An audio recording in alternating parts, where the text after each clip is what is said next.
This is the City Council meeting for the City of Bonnie Lake, dated June 27th, 2023. First thing we do is salute the flag. If everybody could stand, please. I pledge allegiance to the flag of the United States of America and to the republic for which it stands, one nation, under God, indivisible, with liberty and justice for all. All right, Madam Clerk, could you call the roll, please? Mayor McCullough. I am here. Deputy Mayor Carter. Here. Councilmember Baldwin. Here. Councilmember Evans. Here. Councilmember Fullerton. Here. Councilmember McClymans. Here. Councilmember Swatman. Present. And Councilmember Watson. Here.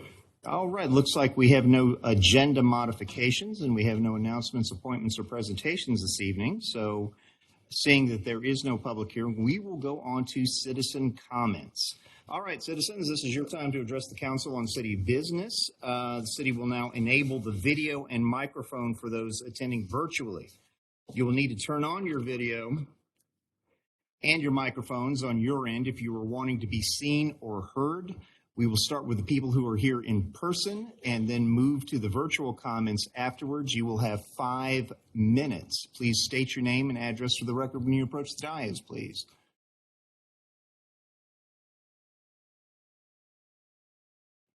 Evening, Mr. Decker.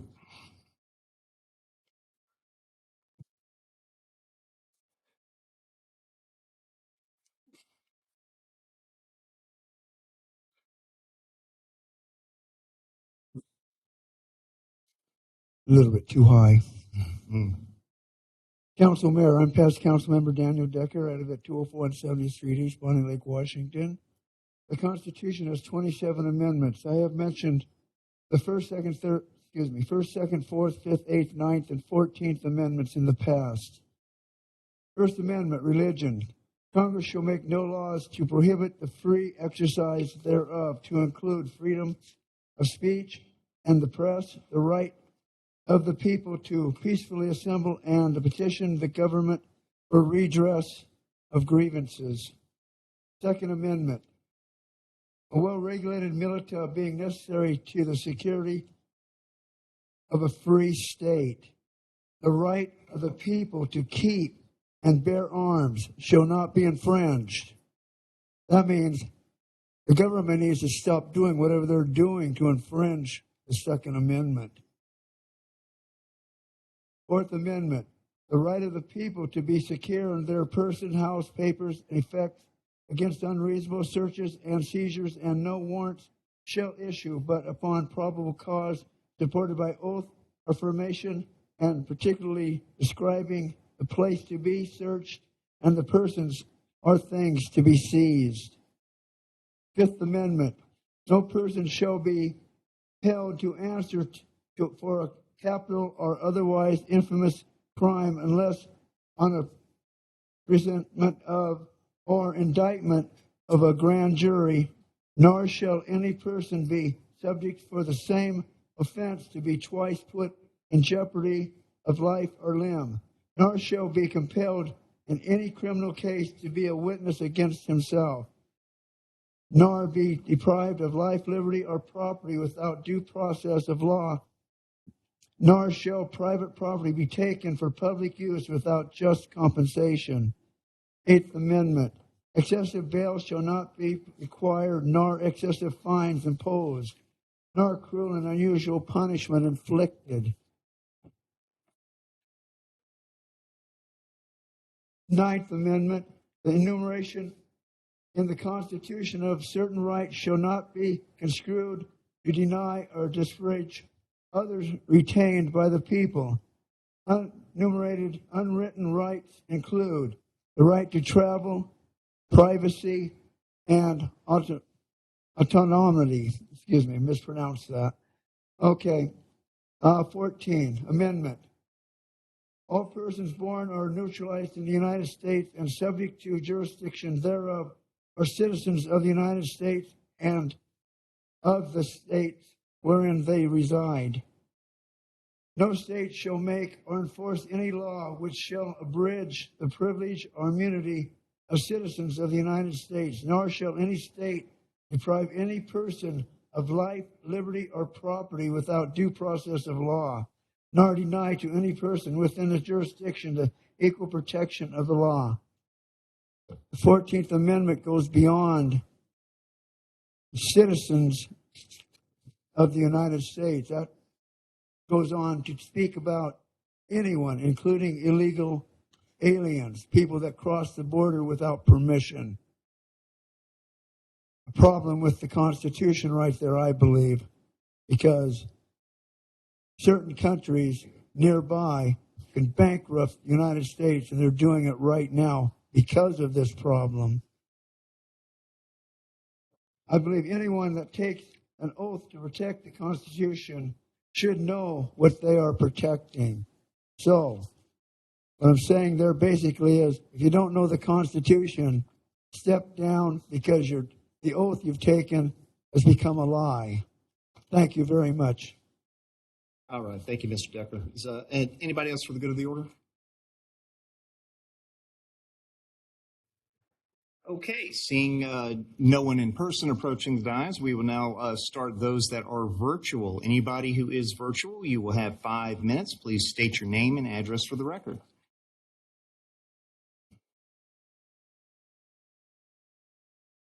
Okay, and for the record, I'm seeing nobody within our virtual screen approaching to speak.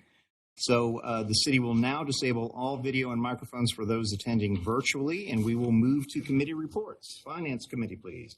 Thank you, Mr. Mayor. The Finance Committee canceled because we didn't have anything on the agenda. The next meeting will be upstairs at 5 o'clock on July 11th.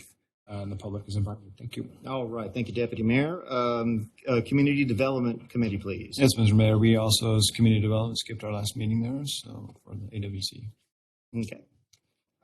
Thank you. And Public Safety Committee, please. Thank you, Mr. Mayor. The next public safety meeting will be held on the 11th of July at 3:30 upstairs on the second floor. So this is what happens when we all go to Spokane. Well, we already had ours this month. All right, thank you. I don't see any other reports, so we will now move to the consent agenda. Do we have a motion? So moved. Second. All in favor of the consent agenda, say aye. Aye. All opposed? And we did get an aye from Councilmember McClymans with a thumbs up. So let's let the record reflect that the consent agenda was approved unanimously. And now we have a community development and full council issue. First item, Madam Clerk. This is AB 2374, Ordinance D 2374.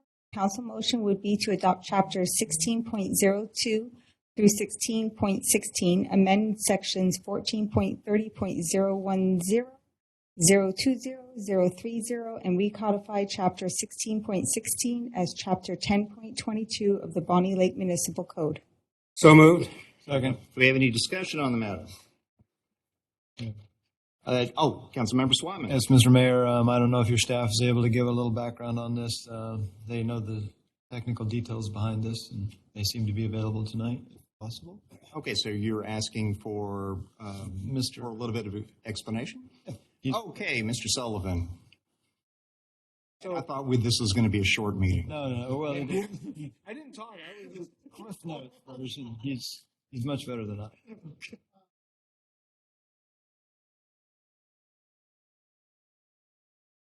basically do two things. One is to bring them in-house versus adopting everything by reference. As we talked about at the last CDC meeting, a lot of the times when you go to the WAC for the SEPA code, it has a bunch of optional things. It says you can do this, you can't do this. So when a reviewer is sitting down to do a SEPA review, it's really hard to understand exactly what they should be doing in the context of the city. So this takes the SEPA ordinance statute, brings it in-house, which is why the ordinance is longer, in order to streamline the process so that we can direct staff how we want that SEPA review process to go. The bigger part of this was that we received a grant, a housing action implementation grant last year. And as part of that, the city said that in order to improve the permitting process, we would actually raise the categorical exemptions. So what that means is more projects are exempt from having to go through the SEPA review process. And the reason being is that when SEPA was written back in the mid-'70s, We didn't have critical area ordinances. We didn't have traffic impact fee ordinances. We didn't have SDC ordinance. We didn't have critical area codes. We didn't have design review codes. And so a lot of the ways that you mitigated for environmental impacts was through SEPA. Now that we've kind of codified all of those regulations, the SEPA review for a lot of projects is a duplicative effort. So we're going through SEPA and then saying all the mitigation is in code. So it's more time and more expense for applicants. So the bigger part of this is if you go to page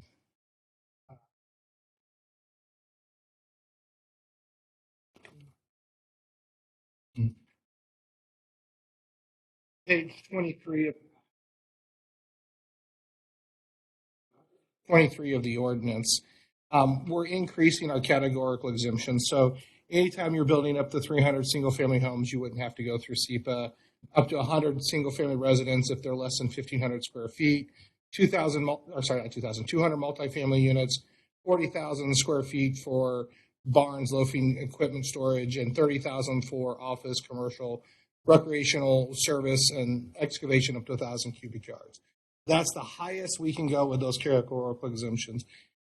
And doing this and doing the reviews I've done, below that, you really don't need the SEPA review process because the mitigation for those is already spelled out in your municipal code. So it's just a duplicative effort. All right. Thank you, Mr. Sullivan. Any questions or comments based on what Mr. Sullivan just explained to us? Okay, hearing none, I believe we are ready to vote on Ordinance 2376. All in favor of Ordinance D2376, say aye. Aye. All opposed? Was that a thumbs up, Councilmember McClymons? I didn't see. Okay, so that's thumbs up from Councilmember McClymons. So, Hand raised over here. oh, I'm sorry. Yes. I just forgot to mention, we did have the city attorney look at this, and section 1 of the ordinance that you have in front of you will actually be pulled out when you see the final version. The reason is there's actually no amendments in section 1, so it didn't need to be in the ordinance. The city attorney pointed that out to me today, but because that was a substantive change in the ordinance, we wanted to let you know that it doesn't change anything in the ordinance, but it would look different than the one that you signed, Mr. So I guess the relevant question would be, does that change anybody's vote? Guess not. Okay, very good. Thank you, Ms. Sullivan. All right. And, oh, my goodness. Seeing no more business, we are. We got one more. Sorry. We're going way too. Well, the council does need to stay for its. No, we have a full council issue. Oh, that's what I thought. Okay, that's what I was thinking. I skipped ahead. Trying to get to the end. I know. All right, we do have full council issues. Madam Clerk, could you read the ordinance, please? This is AB 2376, Ordinance D 2376. The council motion would be to amend sections 12.04005.f, 0.40, 13.04040, 14.95.020, 17.50.060, 0.90, 18.04160, 18.04200, and 18.18.080 of the Bonnie Lake Municipal Code. So moved. Second. All right, any discussion on the matter?